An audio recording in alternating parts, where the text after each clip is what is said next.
Back entrance is for deliveries. Go! Officer, I have identification. Mark, maybe check her badge.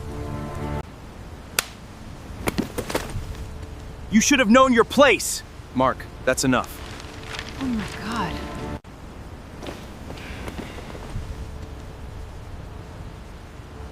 You should have asked first. All rise. The Honorable Judge Angela Reed presiding. You should know your place. Show me where I threatened you. A badge is not a shield from truth. Step away from the door. Mom, people like you don't just walk into a federal courthouse. The words hit Judge Angela Reed before the officer's hand ever did. It was 8:47 on a cold Monday morning in downtown Baltimore. The courthouse steps were still damp from overnight rain. Cars hissed along the street. A city bus sighed at the curb. Somewhere above the entrance, the American flag snapped hard in the wind. Angela Reed walked toward the main doors in a charcoal coat, low heels, and a simple black dress. No robe, no security escort, no one carrying her bag, just a woman on her way to work. In her right hand, she carried a leather briefcase. Inside were motions, sentencing notes, and the calendar for a 9 o'clock hearing in courtroom 3B, her courtroom. Officer Mark Donovan stepped into her path. He was broad-shouldered, late 30s, clean uniform, square jaw, the kind of man who knew how to look official before he knew how to be decent. Angela stopped. "Good morning, officer," she said. "I need to get inside." Donovan looked her up and down slowly, shoes, coat, face, briefcase. His mouth curled. Back entrance is for deliveries. Angela blinked once. "I'm not making a delivery." "Then you're lost." A security guard near the doors glanced over, then looked away. Two clerks climbing the steps slowed for half a second. Neither stopped. Angela kept her voice calm. Years on the bench had taught her that calm was not weakness. It was control. "My name is Angela Reed. I work in this building." Donovan gave a short laugh. "Of course you do." He leaned closer. His breath smelled like coffee and mint gum. "Everybody works here when they get caught." Angela reached toward her coat pocket. "I have identification." His hand shot out and caught her wrist. "Don't reach for anything." The grip was hard, too hard. Angela felt it in the bones of her hand. She looked at his fingers around her wrist, then back at his face. "Officer, let go of me. That should have been enough." A human being asking not to be touched. But power, when it has gone unchallenged too long, does not hear requests. It hears disrespect. Donovan's face changed. Not much, just enough. A tightening around the eyes. A decision being made. "You people always got an attitude." Angela's stomach turned cold. Behind him, another officer, Ryan Brooks, had come out through the glass doors. He saw the briefcase. He saw Donovan's grip. He saw Angela's steady face. He did nothing. "Mark," Ryan said quietly. "Maybe check her badge." Donovan didn't look back. "I said I got it." Angela drew one breath. Slow. Careful. "Officer Donovan, you are making a serious mistake." His eyes narrowed. There it was. Not fear. Insult. He heard authority in her voice, and it angered him more than panic ever could have. "A serious mistake?" He stepped closer until his shadow covered her. "You threatening me?" "No," Angela said. "I'm warning you." For 1 second, the courthouse steps went still. Then his palm cracked across her face. The sound was sharp, flat, final. Angela's head snapped to the side. Her briefcase flew from her hand and hit the wet stone. Papers burst loose and scattered across the steps, white pages sliding in the rainwater like wounded birds. Someone gasped. Someone whispered, "Oh my God." No one moved. Angela tasted blood at the corner of her mouth. Her cheek burned, her ear rang. But she did not cry out. Donovan grabbed her by the upper arm and shoved her back against the stone wall. "Now you want to resist?" "I am not resisting." Her voice was lower now, shaken, but still there. He twisted her arm behind her back. Pain shot through her shoulder. Ryan took one step forward, then stopped. His eyes flicked toward the security camera above the entrance. Donovan didn't notice. Or maybe he did. Maybe he had just gotten used to cameras never mattering. The cuffs clicked around Angela's wrists. Cold steel. Tight. The same sound she had heard in her courtroom for 23 years. The same sound that usually meant a case had reached its lowest point. Today, it was on her. Donovan leaned close to her ear. "You should known your place." Angela closed her eyes for half a second. Not in defeat, in memory. She thought of every defendant who had stood before her, saying no one believed them. Every mother who had cried quietly in the back row. Every old man who had told her, "Your Honor, I tried to explain." Now she understood the weight of that sentence in a way no legal brief could teach. She opened her eyes. Above the entrance, bronze letters caught the gray morning light. United States Courthouse. And beneath them, through the glass mounted on the lobby wall, was the directory. Courtroom 3B. The Honorable Angela Reed, 20 feet away. Donovan shoved her toward the doors. The officers around them watched, some silent, some smiling. One raised a phone. Angela walked forward in handcuffs, cheek swelling, papers scattered behind her. But inside her, something had gone very still, not broken, still. Because Officer Mark Donovan had not just assaulted a woman he thought was powerless. He had put his hands on the one person in that building who knew exactly how justice worked. By the time they brought Angela Reed into courtroom 3B, the room had already begun to fill with whispers. A courtroom has a sound of its own. Paper sliding across tables, wooden benches creaking under careful bodies, low voices trying not to become loud ones. That morning, all of it seemed sharper, colder. Angela was placed at the defense table, her own defense table. The cuffs were still on her wrists. Her cheek had started to swell, a deep red mark rising under her left eye. A thin cut at the corner of her mouth had dried dark. Officer Mark Donovan stood near the prosecutor's table, smoothing the front of his uniform like a man preparing for a photograph. He had done this before. Not exactly this. Not with her. But the shape of it was familiar. A confrontation. A report. A clean story told by a clean uniform. The other person bruised, confused, and already labeled before the first word was spoken. That was how men like Donovan survived. They did not need the truth to win. They only needed the first version. Judge Charles Whitaker sat behind the bench that morning. He was 72, retired twice, called back when the docket got heavy. Thin hands, pale face, reading glasses low on his nose.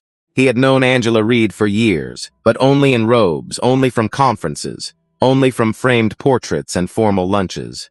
He did not recognize her now. Not with her hair loosened from the struggle. Not with a bruise blooming across her face. Not sitting in cuffs where defendants sat. The clerk looked unsettled.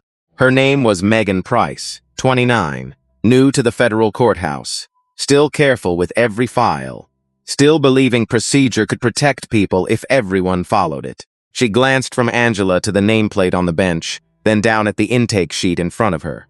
Unknown female. No identification verified. Megan swallowed. Something about it felt wrong. The prosecutor, Linda Carver, rose first. She was in her late 50s, neat gray suit, narrow glasses, a woman who had spent decades believing she could read guilt from posture. Angela's calm bothered her. Bruised people usually begged. Angry people shouted. Guilty people looked away. Angela did none of that. She sat upright, hands folded as much as the cuffs allowed, eyes steady. Linda cleared her throat.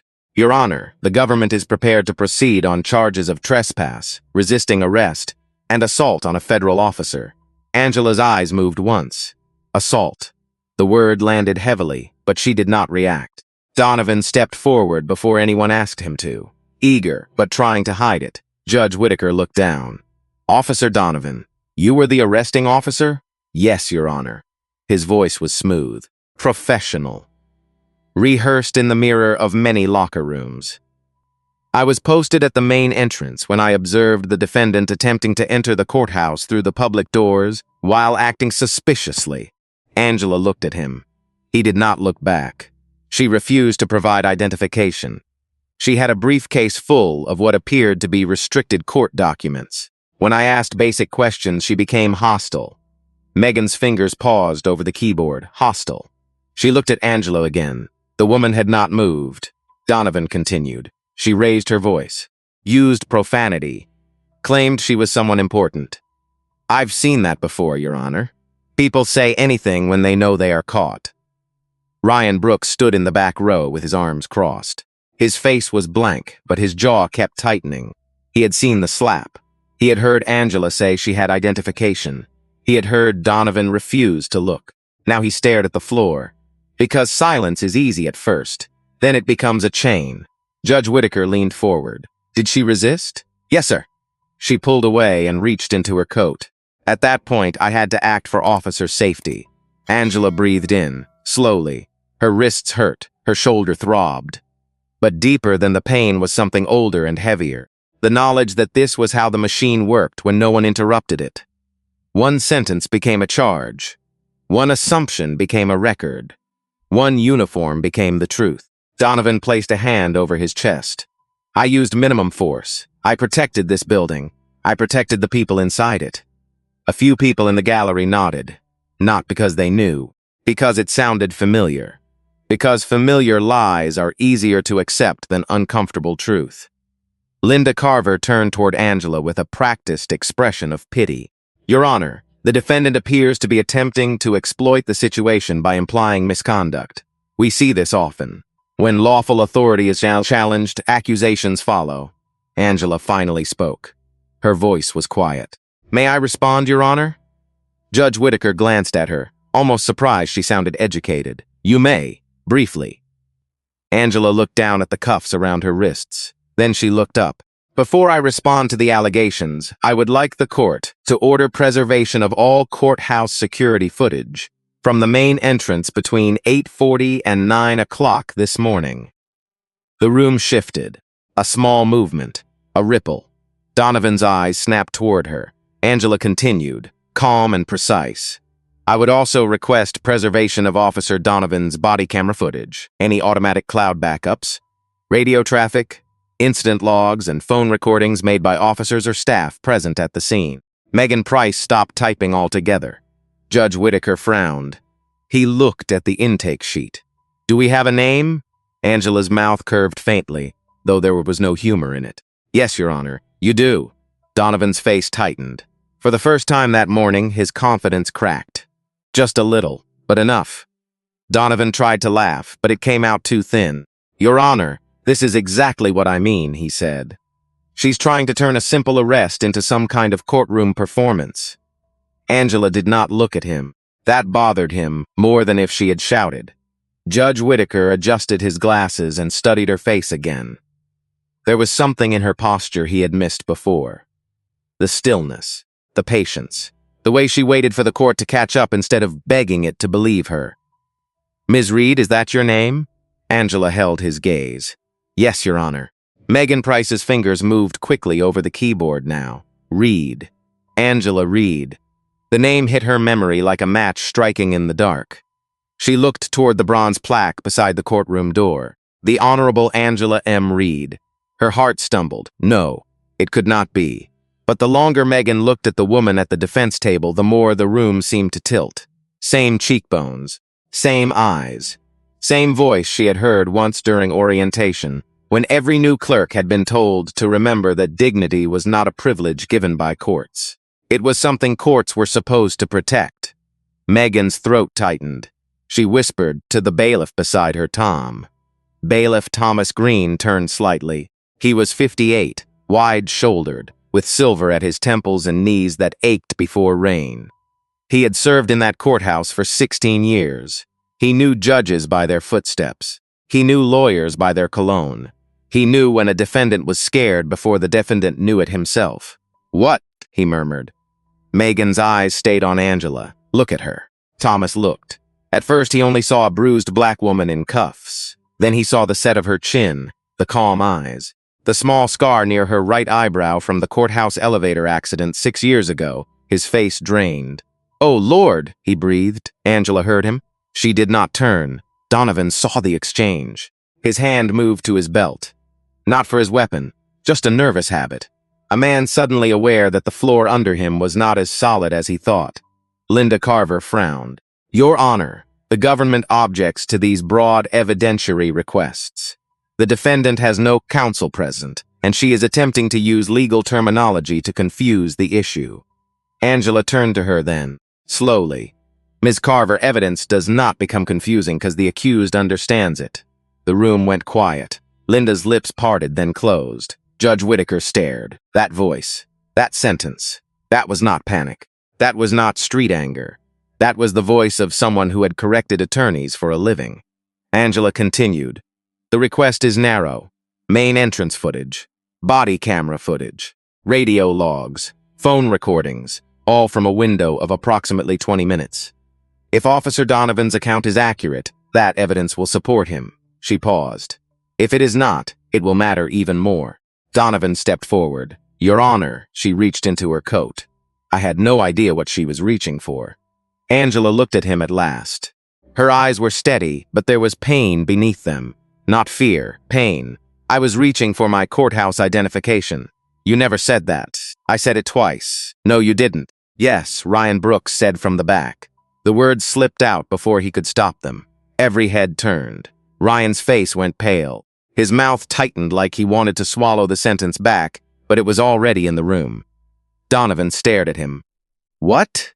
Ryan looked at the floor, then at Angela, then at the judge. She said she had identification. He said quieter now, before he put hands on her. The air changed, not fully, not yet. But a crack had opened. Angela watched Ryan Brooks with something close to sadness. She had seen that look before. Men who knew the truth and hated the cost of saying it. Judge Whitaker leaned back slowly. Officer Brooks, approach. Ryan did not move. Donovan's voice came sharp. Ryan, one word, a warning. Ryan closed his eyes for half a second. Then he walked forward. His boots sounded loud against the floor. Angela noticed his hands. They were trembling. Not much, but enough. He reached the well of the courtroom and stood beside the prosecutor's table, like a man stepping out from behind a wall. Judge Whitaker said, Did you witness the encounter? Ryan swallowed. Yes, Your Honor. And did this woman identify herself? Ryan looked at Donovan. Then he looked at Angela. She tried to. Donovan's face hardened. That is not what happened. Thomas Green moved one step closer to Angela. His eyes were wet now, though he was fighting it. Your Honor, Thomas said, voice rough. May I speak? Judge Whitaker looked annoyed, then wary. What is it, Mr. Green? Thomas removed his cap. His hand shook as he held it against his chest. Sir, he said, I believe the court needs to recess. Donovan barked, for what? Thomas did not look at him. He looked only at the bench. Because I know this woman. Angela lowered her eyes for the first time. Not because she was ashamed. Because sometimes recognition hurts more than cruelty. Thomas took a breath. Oh, a hard one. This is Judge Angela Reed. For a moment, no one breathed. Judge Whitaker stared at Thomas Green as if the bailiff had spoken in a language he almost understood. What did you say? Thomas kept his cap against his chest. His voice was lower now, but steadier. This is Judge Angela Marie Reed, Your Honor. Presiding judge of this courtroom. The words did not explode. They sank, slowly, into every corner of the room. Megan Price covered her mouth with one hand. Linda Carver went white beneath her makeup. Ryan Brooks looked like a man who had been waiting for punishment and received truth instead. Donovan shook his head. No, he said. No, that's not right. Angela sat still. Too still. The cuffs around her wrists caught the overhead light. That was what everyone saw now, not the charge sheet, not Donovan's uniform. The cuffs, on her, on Judge Reed. Judge Whitaker looked down at the nameplate in front of him as if seeing it for the first time. The Honorable Angela M. Reed. Then he looked back at the woman seated below him. His lips parted, but no words came. The courtroom had become a mirror, and no one liked what it showed. Linda Carver stepped back from the table. Papers rustled under her hand. Your Honor, she said, but her voice broke. She cleared her throat. I believe we should verify before anything further is said. Angela turned to her. That would be wise. No anger, no raised voice. That made it worse. Donovan pointed at Angela, his face red now. She didn't tell me that. She never showed anything. I had no way of knowing. Ryan whispered she tried. Donovan spun toward him. Shut up. The word cracked through the room. Judge Whitaker slammed his palm on the bench. Officer Donovan. Donovan froze. His mouth stayed open for half a second, then closed. That was the first time all morning someone with authority had stopped him. Angela noticed it. So did everyone else. Judge Whitaker removed his glasses with slow, trembling hands. "Remove those handcuffs." Thomas moved immediately. Donovan stepped in front of him. "Your Honor, she's still in custody."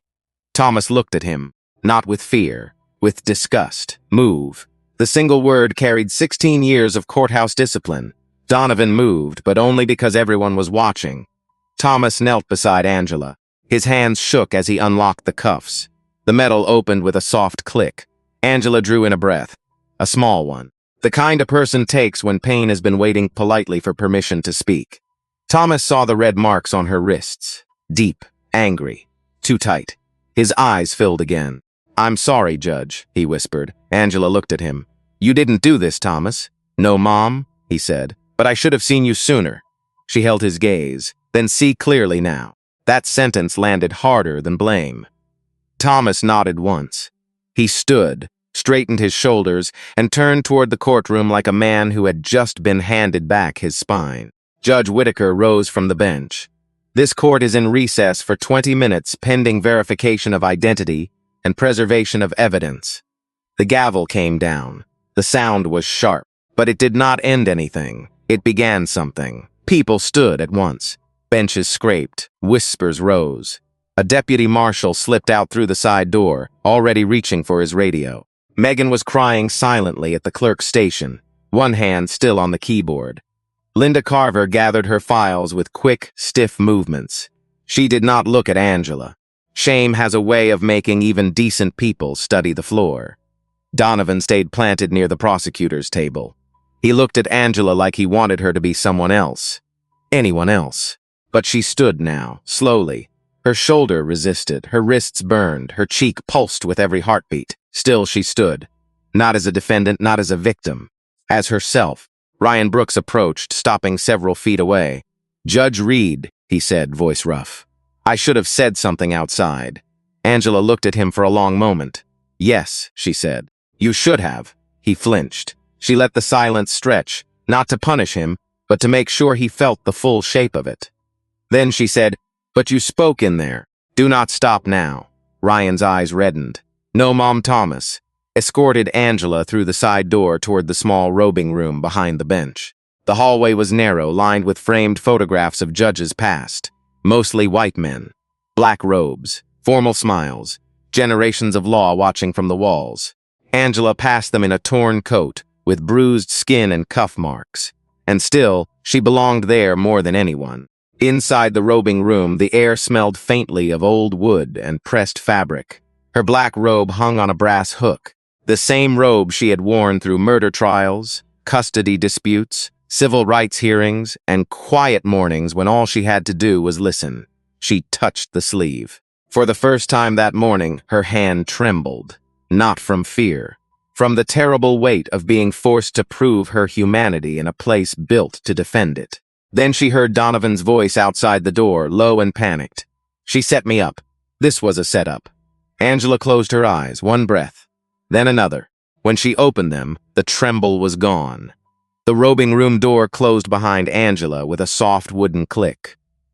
Outside, the courthouse moved like a body that had just discovered an injury. Footsteps hurried down the hallway. Radios crackled. Voices dropped when they passed the door. Somewhere nearby, a printer started spitting paper in fast, nervous bursts. Thomas Green stood just inside the room, hat in both hands. "Judge," he said, "I can call medical. I should have already called medical." Angela turned toward the mirror above the small sink. The woman looking back at her was familiar and not familiar at all. One cheek swollen, lips split, hair pulled loose at one side, red marks around both wrists, her coat torn at the shoulder seam. She lifted her chin. "No ambulance unless I ask for one." "Mom, you were assaulted." "I know what happened to me, Thomas." Her voice was gentle, but the sentence held. Thomas lowered his eyes. Angela softened. "I need you steady." He nodded once. "Yes, Judge." She reached for the robe on the brass hook. The fabric was heavy in her hands. Black wool, gold piping along the sleeves. A gift from her late husband, Daniel, when she was appointed to the federal bench. He had told her that day, "Don't let the robe change your heart. Let it remind people of yours." She had laughed then. She was not laughing now. As she slipped it over her shoulders, the pain in her arm flared. She stopped for half a breath, then pushed through. Thomas noticed. His jaw tightened. He looked like he wanted to break something and pray at the same time. A knock came at the side door. Megan Price stepped in, pale and shaking, holding a tablet and a courthouse phone. "Judge Reed," she said. "So sorry. I didn't know. I should have checked the directory. I should have." Angela raised one hand. "Megan, breathe." The young clerk froze, then inhaled as if she had forgotten how. Angela took the tablet. "What do we have?" Megan wiped her cheek with the back of her hand. Security office confirmed cameras at the main steps. North pillar, west entrance, and lobby vestibule. They're pulling the footage now. The system stores automatically, but I asked them not to overwrite anything. I also called IT about body cam backups. Thomas looked at her with quiet respect. Angela nodded. "Good." Megan swallowed hard. "There's more." Angela looked up. Officer Donovan's body cam was listed as active at 8:30 this morning. It stopped transmitting at 8:51. Thomas muttered, "Convenient." Megan shook her head. "Not exactly. The county system uploads cached footage every 60 seconds when the device is in range. IT says there should be backup segments before the shutoff." Angela's eyes changed, not widened, sharpened. "Who has access?" "Only the evidence administrator and the deputy chief marshal on duty. Call them both. Tell them I am issuing an immediate preservation order. Nothing is to be edited, exported without logs, deleted, or handled by any officer involved in the incident." Megan nodded fast. "Yes, Mom." Angela handed the tablet back. Then the courthouse phone rang. Megan looked at the caller ID. Her face tightened. "It's Chief Judge Evelyn Hart." Angela took the receiver. "Evelyn." The voice on the other end was low and controlled, but Angela heard the anger beneath it. "Angela, tell me you're safe. I'm standing." "That is not what I asked." For the first time that morning, Angela closed her eyes. "I'm safe enough." There was silence. Then Chief Judge Hart spoke again. "I saw the initial alert. An unidentified woman arrested outside your courtroom. Then Thomas called my chambers." "Angela, what did he do?" Angela turned slightly away from Thomas and Megan. "Not out of secrecy, out of mercy. He stopped me at the door, refused to look at my identification, used racial language, struck me, cuffed me, then testified that I was trespassing and resisting arrest." Chief Judge Hart said nothing for several seconds. When she spoke again, her voice had gone cold. "Name Officer Mark Donovan. I know that name." Angela opened her eyes. "So do I." That was the part no one in the courthouse knew yet. For 6 months, Angela Reed had been quietly reviewing patterns in federal suppression hearings, civil rights complaints, and dismissed cases tied to a small group of courthouse officers and local police partners. Donovan's name had appeared more than once, too often. Same language in reports, same claim of resistance, same missing footage, same defendants who looked a certain way. Angela had not wanted a spectacle. She had wanted evidence. Careful, lawful, clean. Now Donovan had handed it to her with both hands. Chief Judge Hart exhaled slowly. "Angela, you cannot preside over your own assault case. I know. But you can control your courtroom. You can protect the record. You can identify misconduct that occurred before the court. Yes. And then we bring in outside counsel, federal investigators, judicial conduct review. Internal affairs will not bury this." Angela looked at the robe sleeve resting against her wrist marks. "No," she said. "They won't." A voice rose outside the door. "Donovan. Loud now. She's playing all of you. You think a judge can't lie?" Thomas moved toward the door. Angela stopped him. "Let him talk." Megan looked confused. "Judge?" Angela's face was calm. People reveal themselves when they think fear is still working. Outside, Donovan kept going. "I did my job. I don't care who she is." Angela picked up the small wooden gavel from the table. Her fingers closed around it. Then she walked to the door, not fast, not slow, every step measured. The hallway fell silent before she even opened it. Angela opened the door, and the hallway stopped moving. Donovan stood near the wall with Ryan Brooks and 2 deputy marshals watching him. His face was flushed. His hands moved too much. A man trying to argue himself back into control. Then he saw her. The robe changed everything. Not because cloth creates authority. It does not. But it tells a room where authority has been all along. Angela Reed stepped into the hallway with the black robe resting on her shoulders and the gavel in her right hand. Her bruised cheek was still visible. So were the marks on her wrists. She did not hide them. She let the truth stand with her. Donovan's mouth opened. Nothing came out. Thomas Green moved beside her. Megan Price stood behind her, with the tablet hugged to her chest like evidence could warm her hands. Angela looked at Donovan. "Officer Donovan, we are going back into the courtroom." He swallowed. "Your Honor, I didn't know." "No," Angela said. "You didn't ask." That sentence cut through him clean. A marshal opened the courtroom door. Inside, people were already standing in confusion. Some had returned from the hallway. Some had never left. A few court employees had slipped into the back after hearing whispers run through the building. Judge Whitaker was still near the bench, looking small now beside the chair that did not belong to him. When Angela entered, he turned toward her. His face carried shame, but also relief. He had been a judge long enough to know that a courtroom can lose its soul in minutes if no one stands up inside it. "All rise," Thomas called. His voice filled the room. Court is now in session. The Honorable Judge Angela Reed presiding. The sound of that name moved through the benches like wind through dry leaves. Angela walked to the bench. Her bench. Each step was slow, not dramatic, necessary. She placed the gavel down, then she sat. Judge Whitaker stepped back at once. "Judge Reed," he said, "I apologize. I did not recognize you." Angela looked at him. "You recognize the charges." He lowered his eyes. The room felt that, not cruelty. Accountability. She turned to the gallery. "Everyone may be seated." Wood creaked as bodies lowered. No one coughed. No one whispered.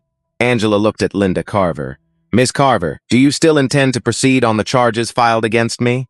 Linda stood slowly. Her papers shook in her hands. "Your Honor, at this time the government requests to withdraw the complaint pending review." Angela's gaze did not soften. "Pending review of what?" Linda swallowed. "Of the facts, Your Honor." Angela leaned back slightly. "The facts were available before I put on this robe." Linda's eyes filled. She nodded once. "Yes, Your Honor."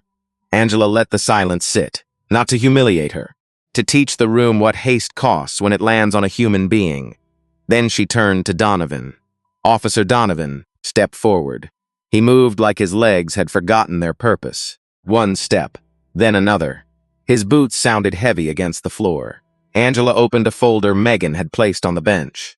"Earlier this morning, you testified under oath that I was trespassing, that I refused to identify myself, that I became aggressive, and that you used only the force necessary to protect the courthouse." Donovan wet his lips. "Yes, Your Honor. Based on what I knew at the time," Angela nodded once. "Based on what you chose not to know." He flinched. She picked up the tablet. "Megan, connect the courtroom monitor."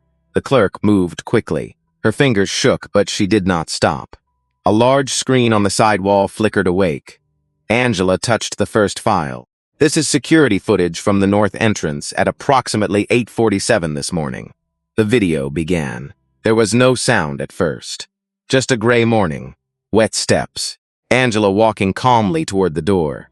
Donovan stepping in front of her. The room watched. Angela did not. She watched Donovan. On screen, she reached slowly toward her coat. Donovan grabbed her wrist. The movement was sharp. No warning, no space, no patience. Ryan Brooks closed his eyes. Then the video angle changed. A second camera, closer. Donovan's hand struck Angela's face. A gasp broke from the gallery. Linda Carver covered her mouth. Thomas's jaw clenched so hard a muscle jumped in his cheek. On the screen, Angela's briefcase hit the steps. Papers scattered. Donovan shoved her into the wall. Her body jerked from the impact. Angela paused the video. The room sat frozen. She looked at Donovan. "Show me where I assaulted you."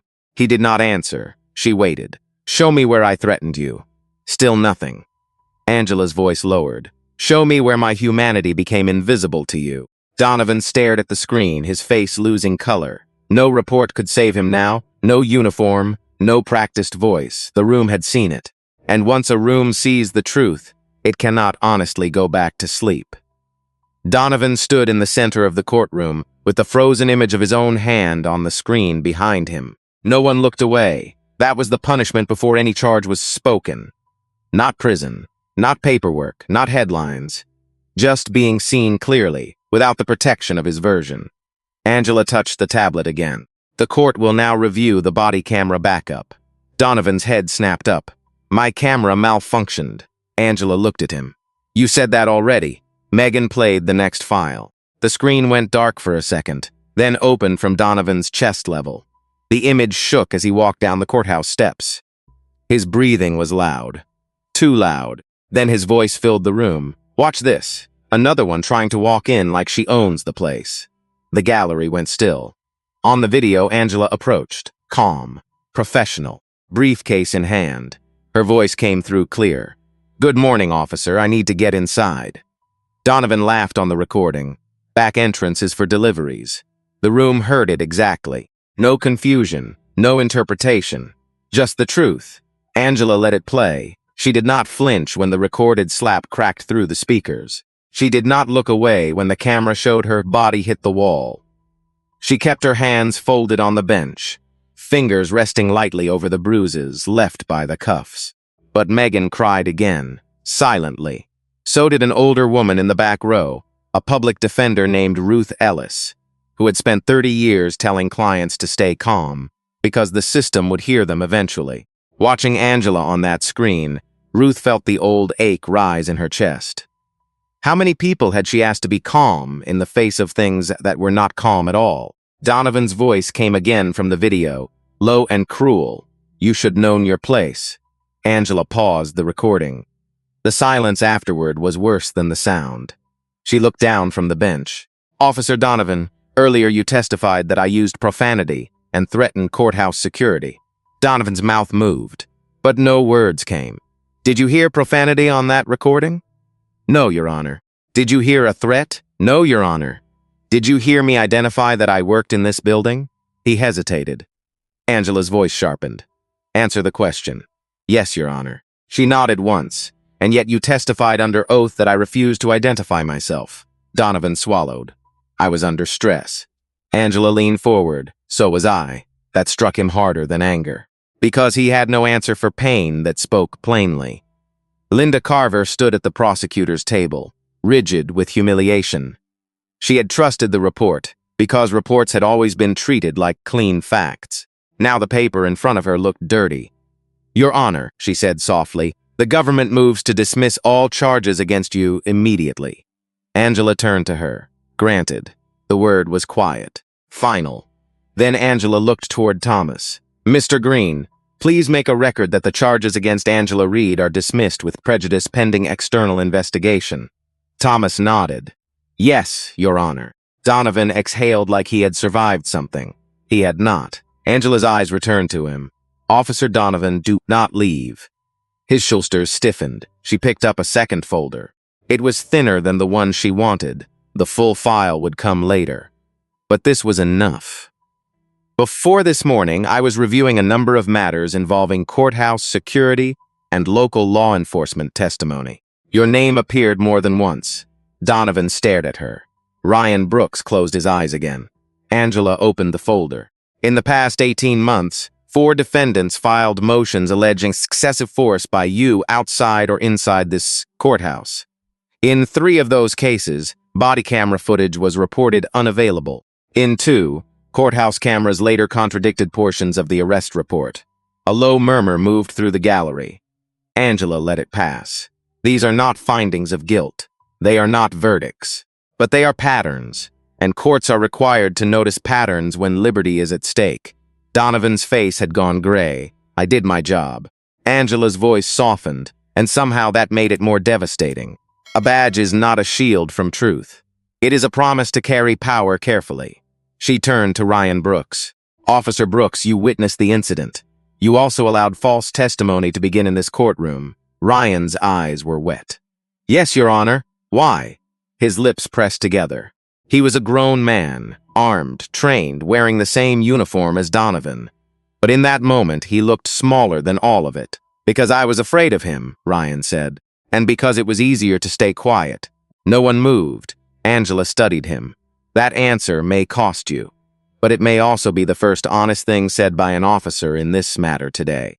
Ryan nodded, ashamed. Angela looked out over the courtroom. Let this court be clear. Silence is not neutral when someone is being harmed. Silence chooses the side of the person with power. The words settled over the room like a verdict each person had to privately answer. Then the side door opened. Chief Judge Evelyn Hart entered with 2 federal marshals and a woman in a navy suit carrying a sealed evidence bag. Donovan turned, his knees bent slightly. Angela looked at him one last time before the next storm arrived, and this time he understood. The case was no longer about what he had done to her. It was about everyone who had come before her and had not been believed. Chief Judge Evelyn Hart did not rush when she entered. That made the room even quieter. She was 64, tall, silver-haired, and known across the district for a voice that never needed volume. 2 federal marshals followed her. Behind them came Assistant Inspector Carla Monroe from the Marshal Service, carrying a sealed evidence bag and a laptop under one arm. Donovan stared at the evidence bag. Men like him understood sealed plastic. It meant chain of custody. It meant signatures. It meant the story was no longer loose enough to shape by hand. Chief Judge Hart stopped beside the bench and looked up at Angela. For a moment, the 2 women said nothing. They had known each other for nearly 20 years. They had disagreed on rulings, budgets, procedure, even coffee. But this was different. Hart looked at Angela's bruised cheek. Her eyes hardened. Judge Reed, Chief Judge Hart. Hart turned to the courtroom. This matter is now under administrative and external review. No courthouse employee, security officer, or law enforcement personnel involved in the incident is to access, alter, discuss, or remove any evidence connected to this morning without written authorization. Donovan shifted. Hart looked at him. Officer Donovan, that includes you. He tried to stand taller, I understand. No, Hart said. I do not think you do. Carla Monroe stepped forward and placed the sealed bag on the clerk's table. Inside was Donovan's body camera unit. Megan Price logged it with shaking hands. Carla's voice was crisp, recovered from Officer Donovan's locker at 9:52. Device powered down. Exterior switch damaged. Upload record shows active transmission until 8:51 and cached backup segments prior to shutdown. Donovan's mouth went dry. Angela watched him closely, not with satisfaction, with grief sharpened into purpose. Carla opened the laptop and connected it to the courtroom monitor. There is additional audio recovered from hallway camera microphones and radio traffic. Hart looked at Angela. Do you want this played in open court? Angela's answer came without hesitation. Yes. The public record has already been poisoned. The correction must be public, too. Carla nodded. The audio began, static first. Then Donovan's voice, low and laughing. Got one at the front trying to act official. No badge visible. Probably another courthouse hustler. Another voice answered over radio. Need backup? Nah, she'll learn quick. A sound followed. The slap. No picture this time, just sound. It landed differently in the room without the image. Somehow worse. The mind filled in what the eyes had already seen. Then Angela's voice, breathless but controlled. Officer, I am reaching for identification. Donovan's voice cut over hers. You don't tell me what you're doing. A scrape. Paper scattering. Then his voice again. People like you think rules are optional. Carla paused the file. No one moved. Chief Judge Hart looked at Linda Carver. Miss Carver, were you aware of this recording before presenting charges? Linda stood, face pale. No, Your Honor. Did you ask whether courthouse footage existed? Linda hesitated. That hesitation answered first. I relied on the arresting officer's statement. Hart's voice stayed calm. Let today remind every attorney in this room that a police report is not evidence from heaven. It is a document written by a person, and people must be tested by facts. Linda lowered her head. Yes, Your Honor. Angela saw the shame on Linda's face. It mattered to her. Shame could become defensiveness, or it could become change. The difference was what a person did next. Carla played another file. This one came from Officer Evan Miller, who had been near the entrance with his phone out. His voice came through first. Nervous laughter. Donovan's going hard again. Ryan Brooks answered quietly. She keeps saying she works here, Evans said. They all say that. Then Donovan's voice, distant but clear. Get her inside. I'll write it clean. The courtroom changed. That sentence did it. I'll write it clean. It was small, casual, nearly bored. But everyone understood. The lie had not been panic. It had been practice. Angela closed her eyes for 1 second. When she opened them, they were wet, but her voice was steel. Officer Donovan. He looked up slowly. You will surrender your badge, weapon, and courthouse credentials to the marshals pending investigation. Donovan's face twisted. You can't do that. Chief Judge Hart spoke before Angela could. She can recommend it. I can order courthouse access suspended. The marshal in charge can secure your weapon. And the United States Attorney can decide what happens next. One marshal stepped toward Donovan. For the first time, Donovan looked afraid in the same place where he had made Angela afraid. His hand went to his belt. The marshal's voice cut sharp. Do not reach. The room froze.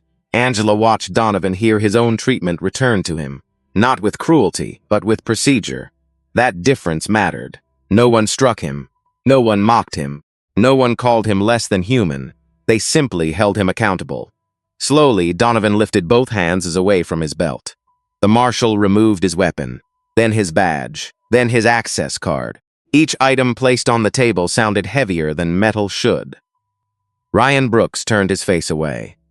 Evan Miller, standing near the back, looked like he wanted to disappear. Angela looked at all of them. This is what lawful authority looks like, she said. Controlled, recorded, witnessed, bound by rules. Donovan's badge sat on the table between them. Small, silent, no longer enough to hide behind. Donovan watched the marshal carry his badge away, and something inside him seemed to fold, not break, fold. There is a difference. A broken man may begin to understand harm. A folded man only searches for another way out. Angela knew that look. She had seen it across decades of hearings. Defendants who were sorry because someone was hurt looked one way. Defendants who were sorry because the cameras worked looked another. Donovan was the second kind. Chief Judge Hart stepped beside Angela's bench. Judge Reed, we have the preliminary complaint file you asked my chambers to pull. Angela gave a small nod. Proceed. Carla Monroe opened a second folder. It was thick. Too thick for one officer with a clean record. She placed copies before the court reporter, the clerk, and Judge Hart. Then she kept one in her own hands. For the record, Carla said, this summary includes civilian complaints, internal review outcomes, suppression hearing transcripts, and documented use of force incidents involving Officer Mark Donovan over the past 7 years. Donovan's attorney had not arrived yet. That mattered. Angela would not question him on criminal liability without counsel. She knew the line, and she would not cross it. But the court could preserve the record. The court could examine misconduct that had occurred in its own house. The court could stop pretending this was isolated. Angela looked toward Donovan. You are not required to respond. You have the right to counsel. Nothing in this proceeding is intended to replace a criminal process. But this court will document why immediate protective action is necessary. Donovan's jaw tightened. He hated that. Not because it was unfair, because it was fair. Fairness gave him no excuse to hide behind. Carla began reading. Complaint 1. Filed by Marlene Watkins, age 68. Alleged that Officer Donovan used force during a courthouse screening dispute after she conchestwast by her medical device was being handled roughly. Complaint closed as unsubstantiated. An older man in the gallery whispered, I remember her. Angela heard it. So did everyone. Carla continued. Complaint 2. Filed by Daryl Freeman, age 19. Alleged false statement in arrest report following a hallway detention. Body camera marked unavailable due to technical error. Charges later dismissed. Ryan Brooks stared at the table.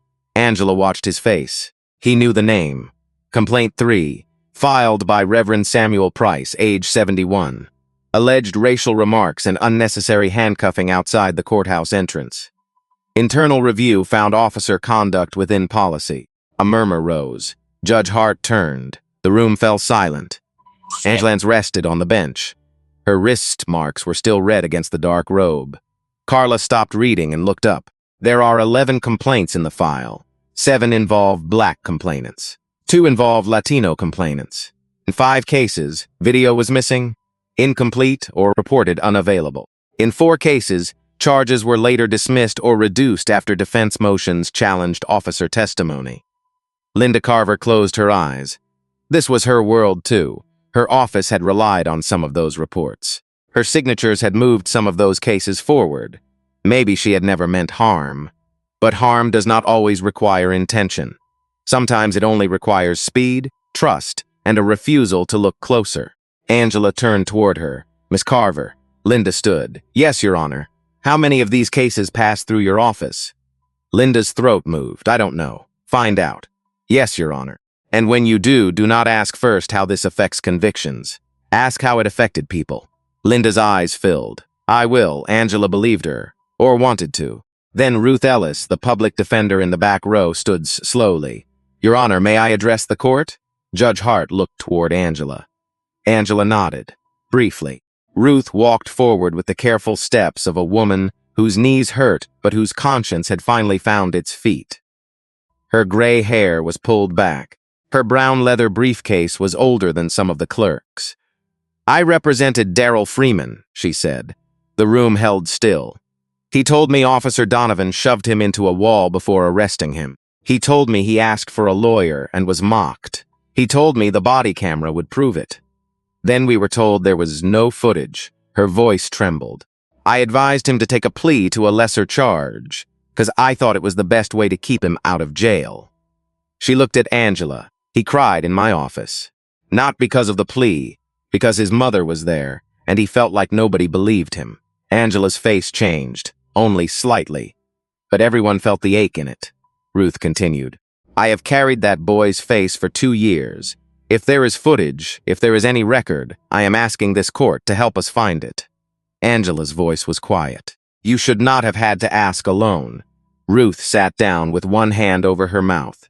For a moment, the courtroom was not about Donovan. It was about all the rooms where people had tried to tell the truth and watched it bounce off polished walls. Angela looked at the badge on the evidence table, then at Donovan, then at the full courtroom. This court will order an independent review of every case in which Officer Donovan's testimony, report, or use of force was material. The clerk will coordinate with the Federal Defender's Office, the United States Attorney, and outside investigators. Donovan shook his head. This is because of me? Angela looked at him. No, Officer Donovan. This is because of what you revealed. He had no answer. Because for once, the truth was bigger than him. The review did not end that morning. Real justice rarely moves as fast as anger wants it to. It moves through statements, evidence logs, sworn interviews, court orders, and hard questions asked in rooms where nobody gets to perform. But it moved. By late afternoon, Officer Mark Donovan was escorted out of the courthouse by federal marshals, not in handcuffs, not shoved, not mocked, but with his weapons secured, his access suspended, and his name placed under formal investigation. His uniform still looked sharp. His face did not. Outside, reporters had gathered on the sidewalk. Cameras pointed toward the same steps where Angela Reed had been struck hours earlier. Donovan kept his eyes down as he passed them. For the first time all day, he understood what it felt like to have strangers decide who you were before you spoke. Inside, Angela returned to the bench. Not because she had to, because she chose to. The courtroom was full now. Clerks, lawyers, deputies, public defenders, maintenance workers. People who had heard pieces of the story and came quietly, not for drama, but because something important was happening in a place that belonged to all of them. Angela looked over the room. Her cheek was darker now. Her wrist marks had not faded, but her voice was steady. This court cannot undo what happened this morning, she said. It cannot erase the fear. It cannot erase the humiliation. And it cannot pretend this only matters because it happened to a judge. The room stayed silent. That would be the easiest lie of all. Ruth Ellis lowered her head. Megan Price held her pen with both hands. Ryan Brooks stood near the side wall, no longer hiding behind Donovan, no longer pretending silence had no cost. Angela continued. If the law protects me only because I wear this robe, then it has failed. The law must protect the woman walking to work. The teenager stopped in a hallway. The grandmother questioned at a security table. The man whose story sounds inconvenient to people in power. Her voice slowed. Dignity is not earned by title. It is owed by birth. That sentence changed the room. not loudly, deeply. Chief Judge Hart stood beside the clerk's station. Effective immediately, she said, all cases involving Officer Donovan's reports or testimony will be reviewed by outside counsel. Any missing footage will be audited. Any defendant affected will be notified through proper channels. This court will not build final judgments on untested lies.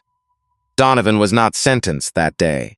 That would come later, through a criminal process, with counsel, evidence, and the same rights he had denied others in spirit, if not in law.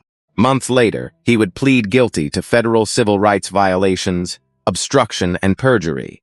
He would lose his badge, his pension, and his freedom. But the greater judgment began sooner. Marlene Watkins received a call telling her that her complaint had been reopened. She sat at her kitchen table and cried into a dish towel because someone had finally said her name correctly. Darrell Freeman's case was reviewed.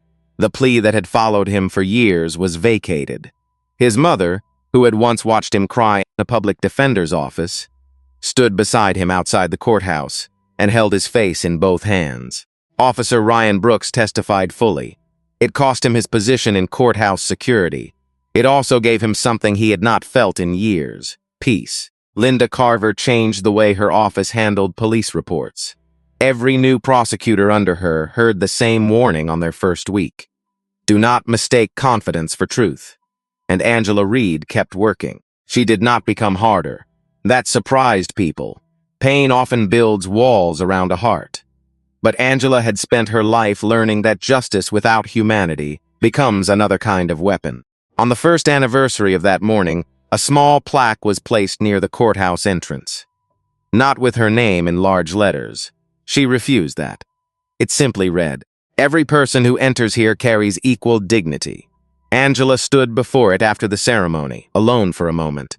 The winter wind moved across the steps. Cars hissed past. The flag above the door snapped in the cold air. Thomas Green came up beside her. "You all right, Judge?" Angela looked at the stone wall where she had been shoved, then at the doors she had walked through in cuffs, then at the plaque. "No," she said softly, "but I'm healing." Thomas nodded. Sometimes healing was not forgetting. Sometimes it was making sure the wound taught the world something useful.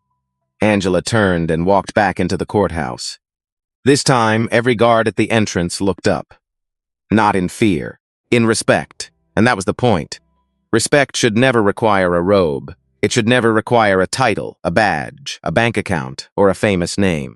It should begin the moment a person stands in front of you and asks to be treated like a human being. If this story stayed with you, share it with someone who still believes truth matters.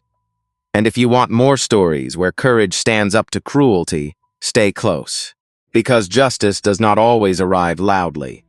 Sometimes it simply walks back through the same door with its head held high.